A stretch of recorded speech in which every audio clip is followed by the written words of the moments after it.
ئەم کاتەتان باش من کامەران حاج عومەر لەگەڵ هاوکارانم لە باسی ڕۆژ ئەم جارە بە دوواداچوون دەکەین لەسەر دانیشتنی گەڕی دووەمی پەرلەمانی کوردستان کە چاوەڕێ دەکرێت لە هەژدەی ئەم مانگا لە باڵەخانەی پەرلەمانی کوردستان گەڕی دووەم کە کۆبنەوەیەکی یەکجار گرینگە بۆ هەڵبژاردننی دەستەی سەرۆکاتی پەرلەمانی کوردستان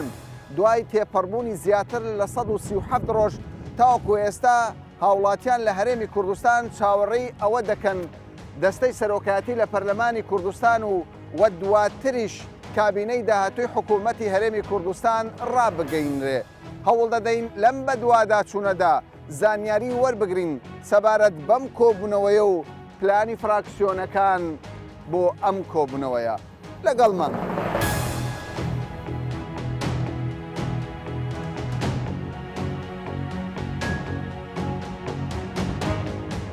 سەبارەت بە کۆبوونەوەی پەرلەمانی کوردستان بەلای ئێوە گرینگە و کۆبوونەوەیە؟ تەوان گرینگە ئەدی دەنگەکانی مەلوچیە لەو دەنگەی نەبوو خستە پەرلەمانی داوت چیە لە پەرلەمانتارە؟ داواکاریمانەوە پەرلەمانە وەکو پەرلەمانەکان کە نەبیتن خولەکانی پێشتر ئەو خلی پێنجەم معنی نمونە بیدەوە لە بۆ میلەتەی ومێدت هەیە حکوومەت زوو پێک بێ ناکۆچی حزبەکان بەلاوە بنرێ ینی خەمی خەڵک ببێتە خەمی پەرلەمانتارە؟ وەڵڵاهی ئەگە بیانەوێ دەتوانن بەس وازام نانوێ گەژبین نیمە لەو شتێک گەژبینی نەخێ باشە پەرلەمانتارەکە هەموو دەیانگۆ ئێمە دەچینە پەرلەمان خەمی خەڵک چارەسەر دەکەین کێشەی خەڵک چارەسەر دەکەن کاکامەرانگە ئەوان بۆیان گوتووە بەس هیچیان لە بڕیاریان لە دەستە خۆم لە بڕیار لە مەکتەبی سیاسەکانە دوایاندی معنیکەواتە پەرلەمانەشی ڕۆتی نییە پێکهێنانی حکوومەت زوو پێک بێت طبعا زۆر گرنگە ئەو خەکە دەکەوتە سەر سکا عالەمی شکاری دیار دەبی خەڵک داوای تەعین دەکرێەوە عالەمە تەعین دەکرێ چ داواکاری لە پەرلەمانتاران هەیە؟ هەم داواکاریم ئەوەیە بە زووترین کات حکوومەتەکەی پێک بینن بکەوتە سەر سکە هەر کەسی شکاری خۆی بکە ئەمت سمان دەوێت سەبارەت بە پەرلەمانی کوردستان پەرلەمانتارەکان بۆ بەرژەوەندی خەڵک کار دەکەن یان بۆ بەرژەوەندی حزبیەکان بۆ بەرژەوەندی خۆیان نەک حزبیش بۆ بەرژەوەندی خۆیان کرد پەرلەمانتارەکان بەڵێ بۆ بەرژەوەندی خۆیان بەڵێ لەبەر چوا دەڵێ ئێزا چم نەدیت یا تا لیام بجێرمەوە باشە بۆ حزبانە پێک نایەن لەسەر حکوومەت وەڵا لەسەر کورسی و دەسەڵات بکەن باشە چ بکرێ باش یانی ئەوان چی بکەن؟ ئەو وەزعە چابیتەوە ژیانی خەڵکی حزبانە دەڵێن ئێمە لە خەمی خەڵچین بۆیە پێک ناین دەمانەوە بژێوی ژیانی خەڵک باشکەین نایزوانێ ئەمڕۆ خەڵک داوای چی دەکەن؟ خەڵک داوای بژێوی ژیان دەکەن هەر داوای دەکاتن بژیتن معیشەتی هەبیتن بەس هیچی نییە ئەو حزبانە لە خزمەتی خەڵک دانی؟ وا دەرێن باسوانە پێکهێنانی حکوومەت گرنگ دەبێ بۆ ئێوە؟ ئەی چۆن شتێکی زۆر گرینگە زۆر پێویستە کە حکوومەت پێک بندرێ و خەڵک سونمەند دەبێ ئەزە خاستن توکاندار خەڵکی کاسب باشە زیاتر لە 137 ڕۆژە گفتوگۆکان درێژە هەیە حکوومەت پێک ناتوە ئاساییە بۆ کاروباری ئێوە؟ نەخێر چەندی زوو حکوومەت پێک بندرێ خەڵک سودمەند دەبی یان گوێ لە هەوا ڕادەگرن ئەو کاتەی دەڵێن کۆ دەبنەوە بەڵێ تەسیر لە بازار دەکات تەسیری هەیە لە بازاری و زۆریش تەسیری هەیە باشە بۆچی ئەو حزبانە ناگەن بە ڕێکەوتن پێ وایە هۆکارەکە چییە خەمی خەڵکە باشترکردنی ژێوی خەڵکە وەک لە پروپاگەندەی هەڵبژاردن دروستمیان بەرز دەکات ئێستا ئەمن بەڕێی من بەعزە حیزبەکەنە بەعزە حیزبەک حەز ناکەن حکوومەت هەردامەزرێت مشکلی داوێنە ناوێ حەز ناکەن دامەزرێتن ئەمەش هەمووی بەرچ قازانجیان چیە حکوومەت؟ قازانجەکانەوە شەڕە کورسیە کەس بۆ ملەتی نییە ڕاست لایەنێک زۆر حەولی داکە هەموو پێکەوە بین ئەجا پارتیە و یەکێتی بە فکری من ئەو دوو حیزبە ئەوەکەی دانن حکوومەتەکەی دانن باشترە ئەوەکان کەش هەر وە دەکەن کە کورسی زیاتریان وە بەرکەوی تو جێی باشتر بەس بۆ جێی باشتەکەش حەول دەدەن دەوا پێک بێ حکوومەتێکی پێک بینە خزمەتی و خەڵکی بکەن حکوومەتێکی خزمەت گوزار حکوومەتەکە لە بەرژەوەندی خەڵکدا با یەک تەلەڤیزیۆنێکە چ بکە حزبەکان ئاگە باشە باوان ڕێککەون دوو ڕێک ناکەون یان تەنیا ڕێکەوتندان دەوێت بەری ڕێککەون بژێوی خەرچی خەرک تەعین بیتن خەرک هەموو منداڵی مالە فێرە حەب بووە خەرک هەموو منداڵی وا سەرگەردان بووە نازای کومندارەکانی ڕاگری ینی دواکەوتنی پێکهێنانی حکوومەت بێهیوای کردی؟ ئەرێ وەڵڵا ئەی لەوەی زیاتر تاخیر بچی دێت ئاخراترە کوریست ئەو زارە بابەز سەتا بیست و دەنگدانێ بەخوای زانش سەتا پێنج سەتا دەژمات پێکهێنانی حکوومەت گرینگە بۆ ئێوە طبعا چۆن گرنگ نییە دەوڵاتت ئەگەر حکومت نەبێت چۆن بەڕێوە دەچێت یعنی کەواتە یەکەم هەنگاو دەبێت حکوومەت زوو پێک بێت لا خۆی حکومت پێک بێ هەموو شتەکان ئاسان دەبێت بەڵام دەبێت ئەوانش ڕەچاوی ملت بکەن ئەگەر ڕەچاوی ملت ناکەن ئەوان دەڵێن ئێمە لە خەمی خەڵکین گفتوگۆکانمان بۆ باشترکردنی بژێوی ژیانی خەڵکە بۆ ئەوە نیە ئێمە پۆستێک وەرگین بۆ ئەوە نیە ئێمە لە ڕووی مادیەوە دەستکەوتمان زیاتر بی تۆ قەنەعەتت چیە؟ نەخێر هەرگیز لە خەمی خەڵک نینە خەمی خەڵک نین نەخێر ئەوانە ئەگەر خۆیان ئیتفاقیان کردەوە هەموو شتە کۆتایی دێ هەموو شتێک پێک بێت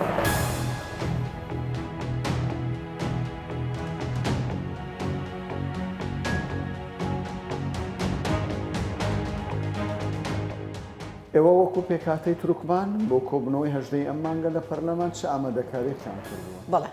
ئیمڕۆ کۆبنەوەی سەرجەم فراکسیۆنە کوردستانیەکان لە پەرلەمانی کوردستان بە سەرۆکایەتی سەرۆکی کاتی پەرلەمانی کوردستان بۆ بریاردرەکەەوە هەژدەی ئەم مانگە کۆبنەوە ئەنجام بدرێتن تێکڕای فراکسیۆن ئامادە بێتن بۆ ئەوەی دانیشتنی پەرلەمان بەڕێوە بچیتن وە بەپێی پەیڕەوی ناوخۆی پەرلەمانی کوردستان دەستەی سەرۆکایەتی پەرلەمانی کوردستان هەڵدەدەبژێردێت. ئێوە ئامادەکاریتان کردووە وەکو پێکاتەی تورکمان بەشداری دەکەیت بەڵێ باشە سەبارەت بە قسە زۆر لەسەر پۆستی دەستەی سەرۆکایەتیە و جێگری دووەمی سەرۆکی پەرلەمانیش وەکو ڕێککەوتنی لەسەر کراوە پشتی تورکمانە سەبارەت بە کاندیدەکە لە ڕاستیدا ئێمە ئەوڕۆ کۆنگرەی ڕۆژنەماوەشمان بەست من و کاک ئایدین و کاک محەممەد وتمان ئێمە وەکو پێکاتی تورکمان کێشەمان نابێتن لە پێشکەشکردنی کاندید یەکشەممە ئاخیر کۆبنەوەیە لە نێوان فراکسیۆنە تورکمانیەکان گەیشتن بە ڕێککەوتن بۆ ئەوەی کاندیدێک بچێتە ناو هۆلی پەرلەمانی کوردستان ئەوە ناوەکە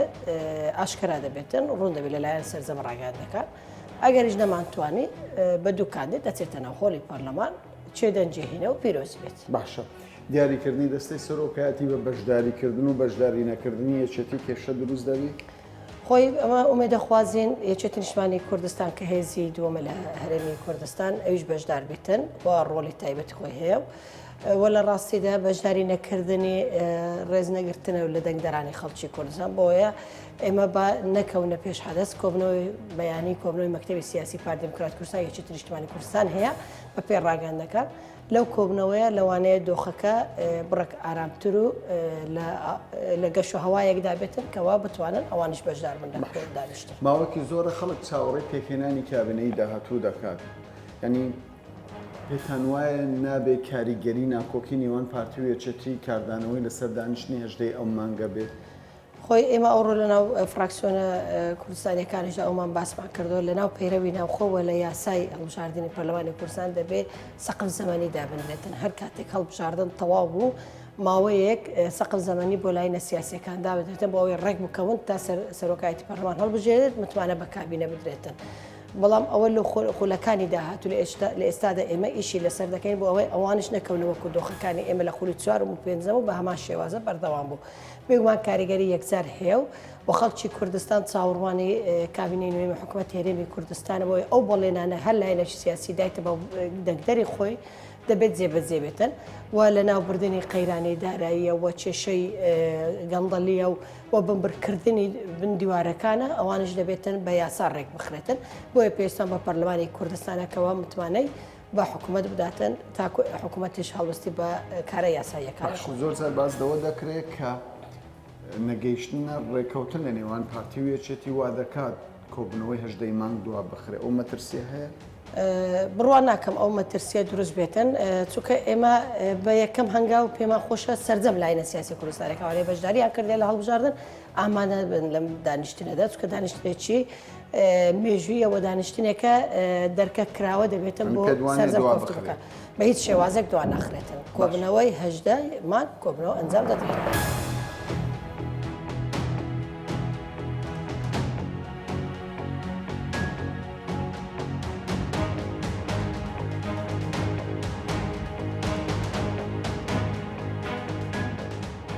دو هەڵوێستی یەکێتی نیشتیمانی کوردستان سەبارەت بە کۆبنەوەی پەرلەمان لە هەژدەی ئەمە. بەڵێ بێگومان یەکێتی نیشتیمانی کوردستان بە پەرۆشە بۆ ئەنجامدانی کۆبنەوەی پەرلەمان و لەگەڵ ئەوەدایە پەرلەمانی کوردستان نەک هەژدەیمان بەڵکو مانجێک بەر لە ئێستا کۆبنەوەی پەرلەمانی کوردستان ئەنجام دراوە بەڵام ئەم مەسەلەیە مەسەلەیەکی سیاسیە پەیوەندی بە ئیستحقاقاتی هەڵبژاردننی لایەنە سیاسیەکان وەیە و پەیوەندی بە شێوازی حکومڕانی ئایندەی هەرێمی کوردستان وەیە و پەیوەندیدارە بە چارەسەرکردنی کێشەکانی ئێمە وەکو کورد هاو هەڵوێستیمان لە بەغدا پێداگریمان لەسەر چارەسەرکردنی کێشەکانمان لە بەغدا و چارەسەرکردنی دۆخی کەرکووک ئێمە پێمان وایە کاتێک ئەتوانرێت کۆبوونەوەی پەرلەمانی کوردستان بکرێ و سەرکەوتوو بێت کاتێکە ڕێککەوتن نامە سیاسەکەی نێوان یەکێتی نیشتیمانی کوردستان و پارتی دیموکراتی کوردستان واژۆ بکرێت. باش بۆ دەتانەوێت ئەو واژووکردنە لە پێش هەژدەی مانگ. ئێمە پێمان وایە تەجروبەی حکومڕانی 5 ساڵی ڕابردوو و بە تەجروبە وەرگرتن و ئەزمون وەرگرتن لە حکومڕانی 5 ساڵی ڕابردوو کە کۆمەڵێک گرفت ڕوبەڕووی پەرلەمانی کوردستان بۆەوە پەرلەمانی کوردستان دووچاری داخستن بۆ حکوومەتی هەرێمی کوردستان دووچاری ئیفلیز بوون بوو و کۆمەڵێک گرفتی سیاسی لەم هەرێمە دروست بوو. ئێمە پێمان وایە بۆ ئەوی هەمومان پێکەوە حەز بە مەسئولیەتی تاریخی و مێژوویی بکەین لە بەردەم ئەرکەکانمان و ڕاپەڕاندنی ئەرکەکانمان و دۆخێک دروست بکەین کە هەرێمی کوردستان بەرەو کەنارێکی ئارامتر ببە و چارەسەرکردنی دۆخی سیاسی هەرێمی کوردستان و چارەسەرکردنی گرفتەکانمان لەگەڵ بەغدا و پەیوەندیەکانمان لەگەڵ دەر و دراوسێ و باشکردنی خۆشگوزەرانی لە هەرێمی کوردستان مێمە پێمان وایە ئەوە پێویستی بەوە ئەکا ڕێککەوتن نامەیەکی سیاسی بکرێت و لێش ناشانەوە زۆرێک لە بێمتمانەی لە نێوان لایەنە سیاسیەکانی ئەزمموی ڕابردوو ئەوی پێگوتوینە بۆیە باشترین ڕێکارەوەیە ئێمە ڕێککەوتن نامێکی سیاسی بکەین لە ڕێککەوتن نامە سیاسیەکە تەفاسیلی ڕێ بچینە ناو تەفاسیل و وردەکاریەکە بۆ ئەوی هەمومان لە بەردەم ئەم قۆناغی داهاتوو بەرپرسیابین چۆن یەکێتی نیشتیمانی کوردستان لە قۆناغە سەختەکانیشدا لە ڕابردوو لە 5 ساڵی ڕابردوو هەمیشە پاڵپشت و پشتیوان و هاوکارێکی سەرسەختی حکوومەتی هەرێمی کوردستان بووە بۆ تێپەڕاندنی قۆناغەکە سەرڕای کۆمەڵێک تێبین. باش باسە لەوە کرد کە بێمتمانەیەک هەیە لەگەڵ پارتی و لایەنەکانی دیکە بە شێوەیەکی گشتی. باش چ گەرانتیەک هەیە ئەگەر ڕێککەوتنێکیش هەبێ لە نێوان پارتی و یەکێتی واژوش بکرێت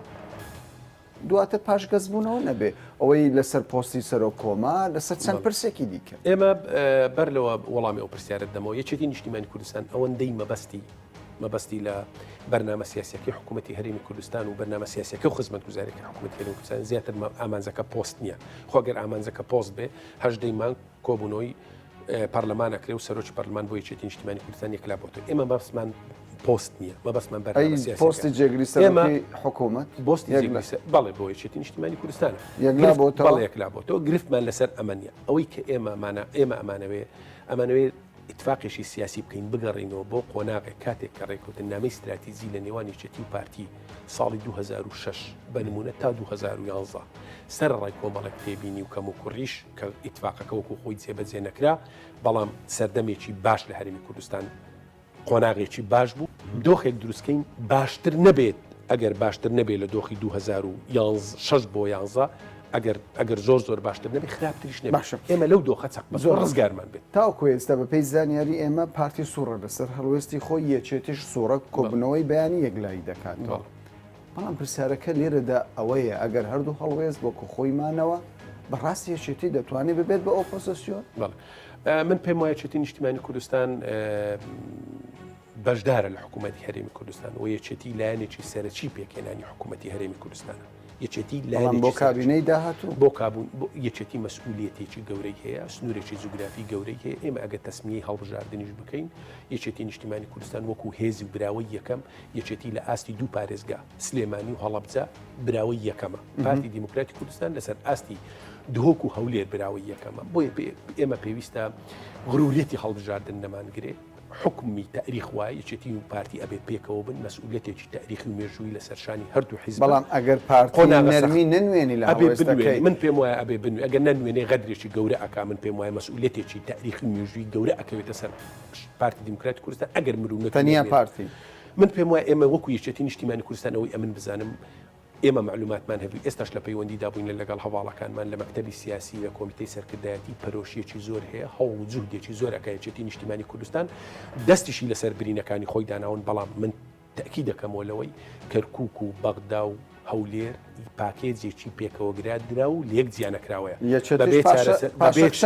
بەبێ چارەسەرکردنی دۆخی کەرکووک ممکن نییە ئێمە بگەینە ڕێککەوتنێکی سیاسی چونکە ناکرێت کەرکووک ئەوها بمێنێتەوە ئێمە لە بزوتنەوەی ڕزگاری خوازی کوردستان بە تاکیدیش بە تعدیدیش یەکێتی نیشتیمانی کوردستان قوربانیی زۆرمان لە پێناوی کەرکووکدای ناکرێت بەڵێ یان نەخێر ئەگەر هەڵوێستەکان بەم شێوەیە بەردەوام بوو ئێوە دەتوانن ببن بە ئۆپۆزیسیۆن من تەسەوڕ ناکەم یەکێتی نیشتیمانی کوردستان ببێ بە ئۆپۆزیسیۆن و ئومێدەوارم هەڵوێستەکان وانە.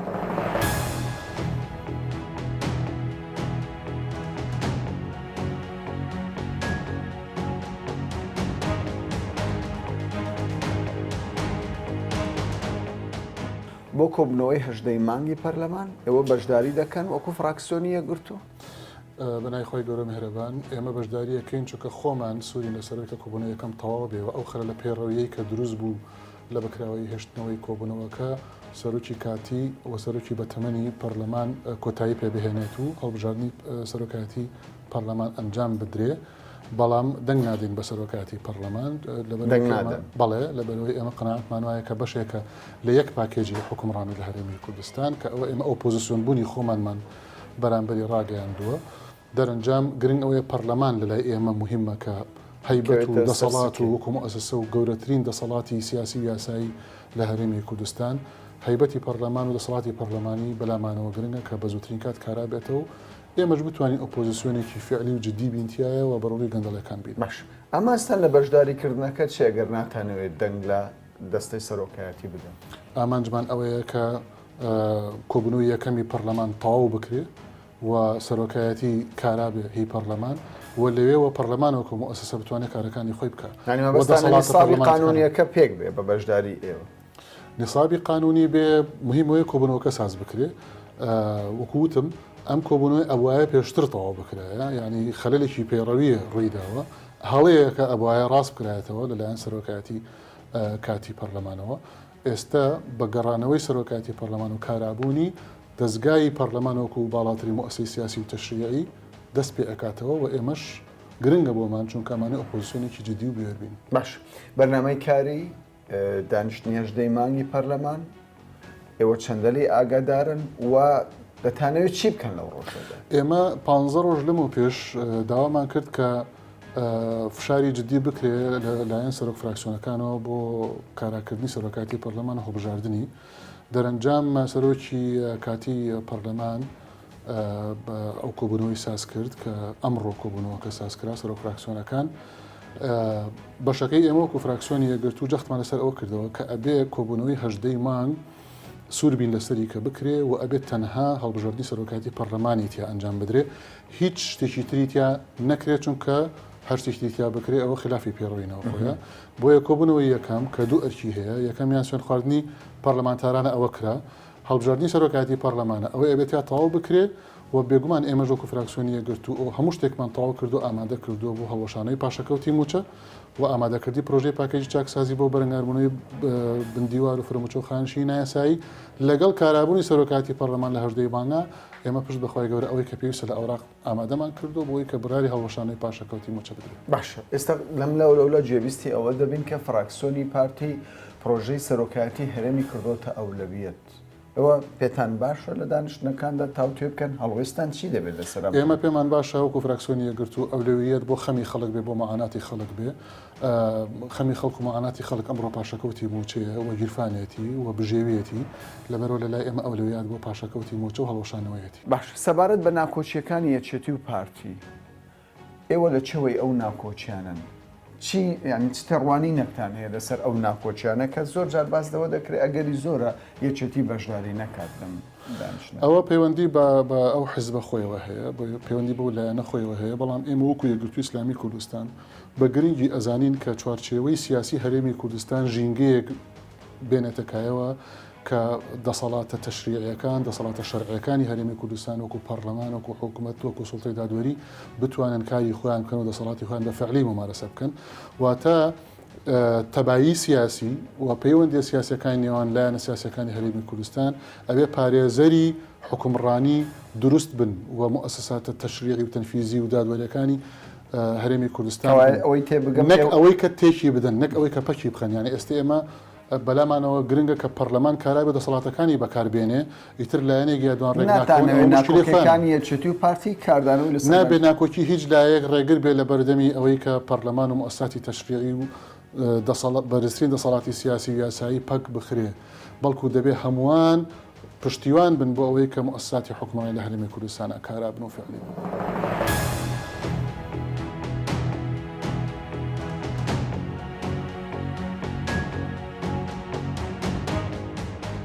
بۆ هەژدەی مانگ کۆبنەوەی پەرلەمانی کوردستان هەماهەنگیتان کردووە لەگەڵ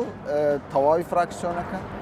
بەڵێ کۆبوونەوەیەکی ئامادەکاری پێش کۆبوونەوە ئەوڕۆ و فراکسیۆنی پارتی دموکراتی کوردستان کراوە لەگەڵ فراکسیۆنەکانی تر لە پەرلەمانی کوردستان بۆ چۆنیەتی خۆ ئامادەکردن بۆ کۆبوونەوەیکی گرنگ و چارەنووساز کە بریتێ لە کۆبوونەوەی هەژدەی ئەو مانگە بۆ خولی پێنجەمی پەرلەمانی کوردستان کە دەکاتە دووەمین کۆبوونەوە لە دوای دانیشتنی یەکەم کە دانیشتێکی سوێن خواردن بوو و دەرگای پەرلەمان دانیشتەکان بە شێوەیەکی کاتی کرایەوە بۆی کە هێز و لانە سیاسەکان لەسەر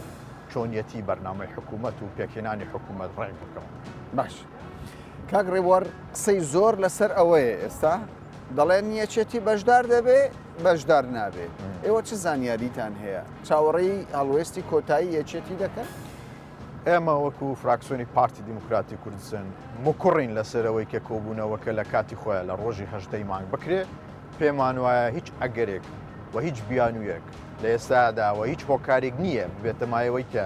کۆبوونەوەکە ساز نەکرێ بەڵکو بە پێچەوانەوە ڕەوشی سیاسی هەڵومەرجی هەنۆکەی وا دەخوازێ لە ئێمە و لە برانی یەکێتی و لە تەواوی فراکسیۆنەکان کە کۆبوونەوەکە لە کاتی خۆیان بکرێ هەرچەند کۆبوونەوەکە کەمێک دواکەوتووە بەڵام لە ئێستاشە لە کاتی خۆیان بکرێ زۆر گرنگە هەنگاوێکی گرنگە بێ بۆی کە پرۆسەی پێکهێنانی کابینەی نوێی حکوومەتی هەرێمی کوردستان خێراترکەوێ و هەنگاوی دووەم بۆ ئەوە بێ کە ئەم کابینەیە لەدایک بوو بێت. باش کاریگەری دەبێت هەڵوێستی یەکێتی لەسەر بەشداریکردن و بەشداری نەکردن وا دەکات دانیشتنی هەژدەی مانگ نەکرێ ئەگەر یەکێتی ڕازی نەبێ؟ ئێمە گریمان یەکێتی نیشتمانی کوردستان یان فراکسیۆنی یەکێتی نیشتمانی کوردستان ئامادەی کۆبوونەوە نابێ هەرچەند ئێمە ئومێدەخوازین کە ئامادە بن بەڵام من پێم وایە بە هیچ شێوەیەک ساردبوونێک لای ئێمە دروست ناکە بۆی کە ئێمە ئامادە نەبین ئێمە بە پێچەوانەوە بە حەماسەتێکی زۆرەوە و بە گەرماییەکی زۆرەوە و بە کاریەکی باشەوە ئامادەین بۆ کۆبوونەوەی هەژدەی مانگ پێمان وایە هیچ ئەگەرێک هیچ بیانوویەک هیچ هۆکارێک هیچ باڵنەرێک نابێتە مای ئەوەی کە سارمان کاتەوە وەکو فراکسیۆن بەشدار نەبین لە کۆبوونەوەی هەژدەی مانگ. باش پێتان وایە فراکسیۆنەکانی دیکە یەکگرتو کۆماڵ بزوتنەوەی گۆڕان بەشداری لە کۆبنەوەی هەژدەی مانگ بکەن؟ پێمان وایە زۆرینەی هەرە زۆری فراکسیۆنەکان بەشداری کۆبوونەوەی هەژدەی مانگەکەن بەڵکو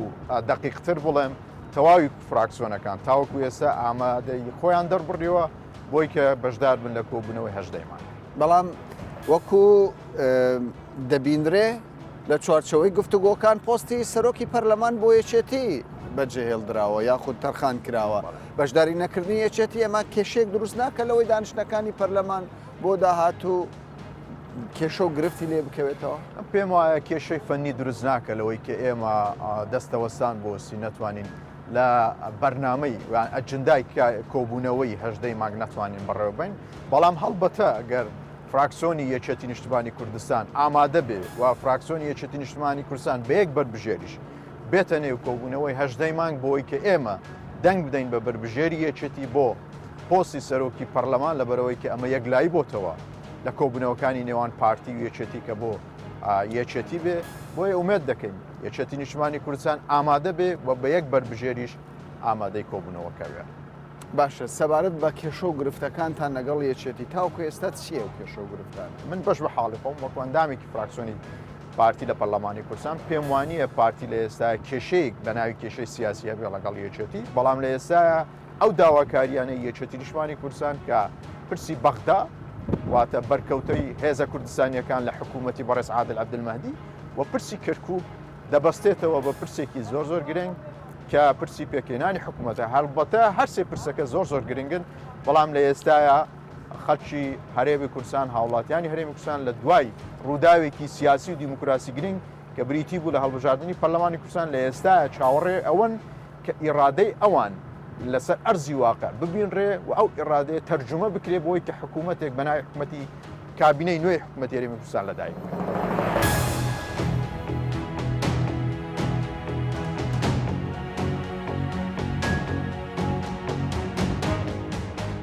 بۆ دواکەوتنی پێکێنانی کابینەی داهاتووی حکوومەتی هەرێمی کوردستان وەک دەردەکەوێت سەبری بەشی زۆری خەڵکی کوردستان گەیشتۆتە لووتکە و بەشی زۆری فراکسیۆنەکانی نێوپەرلەمانی کوردستان و پەرلەمانتارانی کوردستان لە پەرلەمانی کوردستان لەگەڵ ئەوەن کە دەبێت دانیشتنی پەرلەمانی کوردستان لە هەژدەی ئەم مانگە بە هەر شێوەیەک ئەنجام بدرێ و پێویستە دەستەی سەرۆکایەتی هەڵبژێردرێ و دواتریش کابینەی داهاتووی حکوومەتی هەرێمی کوردستانی لێ بکەوێتەوە لەگەڵ ئەوەی کە خەڵک و زۆرینەی پەرلەمانتاران لەگەڵ پێکهێنانی کابینەی داهاتووی حکوومەتی هەرێمی کوردستانن لەگەڵ ئەوەشدا ئێستاش ئاماژەکان ئەوەندە ڕوونین کە پێکهێنانی حکوومەت لە ماوەیەکی نزیکی داهاتوودا پێک دەهێنرێ و مفاجعەی سیاسیش لە گۆڕەپانی سیاسی و لە نێو پەرلەمانی کوردستانیش ڕوونەدات تا باسێکی دیکە و بابەتێکی دیکە بەخواتان دەست.